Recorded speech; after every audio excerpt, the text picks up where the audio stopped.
9-ാം ദശകത്തിലെ 2-ാമത്തെ ശ്ലോകമാണ് ഇന്ന് പാരായണം ചെയ്യുന്നത്.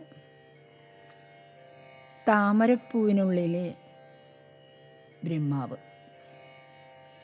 അദ്ദേഹത്തിൻ്റെ അവസ്ഥയെക്കുറിച്ചാണ് ഇതിൽ പ്രതിപാദിക്കുന്നത്. മഹാർണവവിഘൂർണിതം കമലമേവ തത്കേവലം വിലോക്യ തദുപാശ്രയം തവ തനും തു നാലോകയന് കയേഷ കമലോദരേ മഹതി നിസ്സഹായോഹ്യഹം കുത സ്വിദിതമംബുജം സമജനീതി ചിന്താമഗാത്. 4 മുഖങ്ങളും 8 കണ്ണുകളുമുള്ള ബ്രഹ്മാവിന് എല്ലാ ദിക്കുകളും ഒരുമിച്ച് കാണാം. അദ്ദേഹം 4 പാടും നോക്കി ഈ മഹാസമുദ്രത്തിൽ ഇളകിക്കൊണ്ടിരിക്കുന്ന ഒരു താമരയെ അദ്ദേഹം കണ്ടു. എന്നാൽ അതിനാധാരമായ നിന്തിരുവടിയെ കണ്ടതുമില്ല. വളരെ വിസ്താരമുള്ള ഈ താമരപ്പൂവിനുള്ളിൽ നിസ്സഹായനായിരിക്കുന്ന ഈ ഞാൻ ആരാണ്?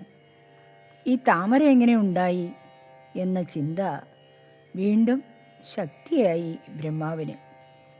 അതായത് താമര ചലിക്കണമെങ്കിൽ ജലത്തിന് ചലനമുണ്ടാകണം. ജലം ചലിക്കണമെങ്കിലോ ജലത്തെ ചലിപ്പിക്കുന്ന ഏതോ ഒരു ശക്തി ഉണ്ടാകണം. പക്ഷേ ബ്രഹ്മാവിന് ഇതൊന്നും തന്നെ കാണാൻ കഴിഞ്ഞില്ല. ഇതിനൊക്കെ ആധാരമായ എന്തോ ഒന്നുണ്ടെന്ന് അദ്ദേഹത്തിന് അറിയാം. ഭഗവാന്റെ ശരീരം ബ്രഹ്മാവിൻ്റെ ദൃഷ്ടികളിൽപ്പെട്ടില്ല. ആകെ കണ്ടത് വിസ്തൃതമായ ഒരു താമര മാത്രം. ഇത്തരത്തിലുള്ള ചിന്ത നമ്മൾ ഓരോ ഉപാസകനും ഉണ്ടാകാം. താൻ ആര്, എന്താണ് എൻ്റെ, അല്ലെങ്കിൽ എങ്ങനെയാണ്, ആരെയാണ് ഞാൻ അന്വേഷിക്കുന്നത്? ഇതെല്ലാം ഓരോ ഉപാസകനും തോന്നാവുന്ന കാര്യങ്ങളാണ്.